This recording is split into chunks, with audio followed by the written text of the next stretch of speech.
সংবাদ প্রবাহ বার্তা সদা সত্যতা ও নিরপেক্ষতার সাথে চলে।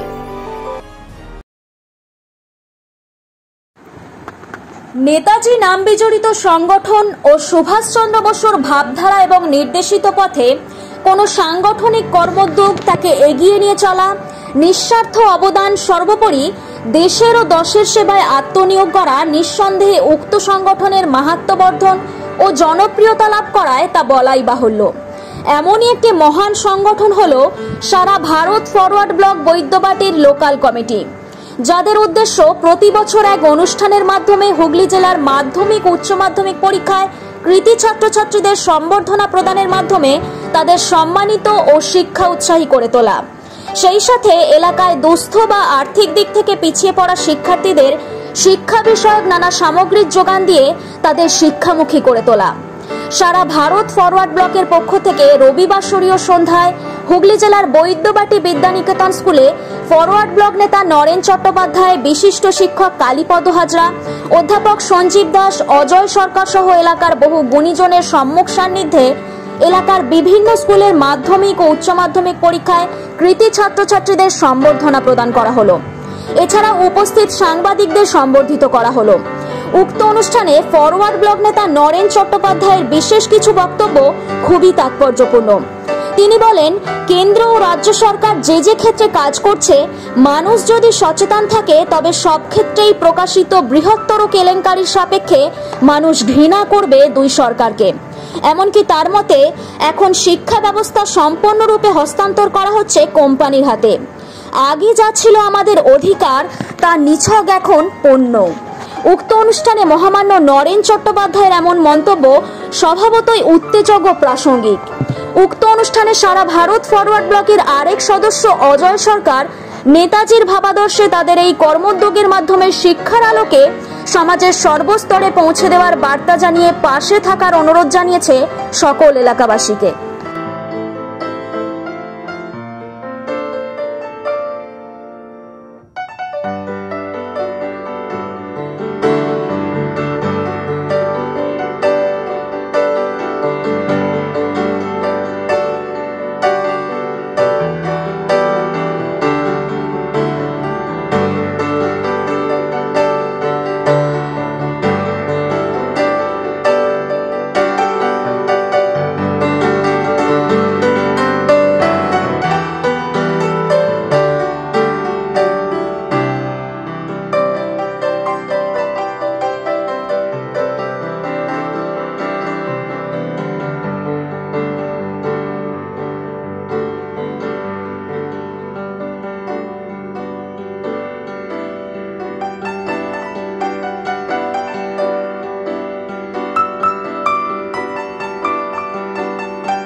শিক্ষার ক্ষেত্রে শিক্ষার বাণিজ্যিকরণ সারা পৃথিবীতে। আমাদের দেশেও শিক্ষা এখন পয়সা দিয়ে কিনতে হবে। যেভাবে দোকান থেকে চাল কেনেন, ডাল কেনেন, তেল কেনেন খাবারের জন্য, চিকিৎসার জন্য ওষুধ কেনেন, তেমনি ছেলে মেয়েদের জন্য ক্লাস 1-এর পড়া কিনতে হবে, 8-এর পড়া কিনতে হবে, 12 ক্লাসের পড়া কিনতে হবে, ডাক্তারির পড়া কিনতে হবে, ইঞ্জিনিয়ারিংয়ের পড়া কিনতে হবে। আইটি সেক্টরে যারা কাজ করছেন তারা পড়া কিনেই পড়াশুনো শিখেছে। বিশেষ করে যারা জনপ্রতিনিধি হয়ে বিধানসভা বা লোকসভা বা পৌরসভার পদ আলোকিত করে আছি, তাদেরকে ভাবতে বলবো যে মানুষের কাছে প্রত্যাশা নিয়ে দিয়েছিলেন আপনি জিতবেন, জেতার পর মানুষের জীবন জীবিকাকে একেবারে সুরক্ষিত রাখবেন। কিন্তু আজকে ভারতবর্ষের কোটি কোটি মানুষের জীবন জীবিকা সুরক্ষিত নয়। এই জিটি রোড তৈরি করেছিল শেরশাহ পাঞ্জাব থেকে বাংলা পর্যন্ত। সেই জিটি রোডে বাংলার মধ্যে একটুখানি অংশ বাদ দিলে পান্ডুয়া পর্যন্ত, হাওড়া থেকে পান্ডুয়া পর্যন্ত, বাকি রাস্তাটা আপনাকে যেতে হচ্ছে টোল ট্যাক্স দিয়ে। শেরশাহ মারা গেছেন বহু যুগ যুগ আগে। তিনি বেঁচে থাকলে তিনি কতটা দুঃখ পেতেন যে এ দেশকে জুড়ে দিয়ে গেছি আমি, বাংলা থেকে পাঞ্জাব পর্যন্ত রাস্তা তৈরি করেছি আমি, মানুষ এই পথে হেঁটে যেত। পরবর্তীতে কালে যখন ইঞ্জিন এলো, গাড়ি করে যেত। এই রাস্তাটা বিনামূল্যে যাওয়ার, গাছ লাগানো ছিল, গাছতলায় আশ্রয় নিত, পুকুর খনন করা ছিল, পানীয় জল খেত। সেই শেরশাহ রাস্তা আজকে আমাদের কর্পোরেটের কাছে বিক্রি। হাওড়া থেকে বর্ধমান পর্যন্ত এক কর্পোরেট টোল ট্যাক্স তুলছে সরকারকে টাকা দিয়ে, আবার বর্ধমানের পর আসানসোলে এক কর্পোরেট, সেখান থেকে দিল্লি পর্যন্ত প্রায় 45টা কর্পোরেট এই শেরশাহ রাস্তার উপর গেট ফেলে রেখে দিয়েছে মানুষের থেকে কর নেওয়ার জন্য। এর মধ্যে কোনো রাজনীতি নেই, এর মধ্যে কোনো সংকীর্ণতা নেই। এটা হচ্ছে দেশপ্রেম, জাতীয়তাবোধ। দেশটা আমার, দেশটাকে রক্ষা করার দায়িত্ব আমার, আমার দায়িত্ব নয় একটা পার্লামেন্টে ভোট দিয়ে একজনকে মাতব্য করা।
সারা ভারত ফরওয়ার্ড ব্লক বৈদ্যবাটি লোকাল কমিটির 2 নম্বর শাখার 14 নম্বর ওয়ার্ডের উদ্যোগে আমরা প্রতি বছরে এই অনুষ্ঠানটা করি।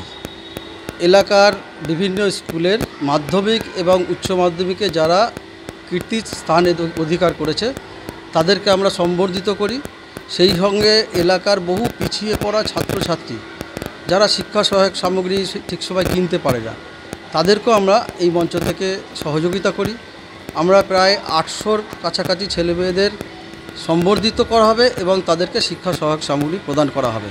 আমরা 1-2 বছর করতে করতে প্রায় 16 বছরে পদার্পণ করেছি। এইভাবে আমরা অনুষ্ঠানটা চালিয়ে যাই।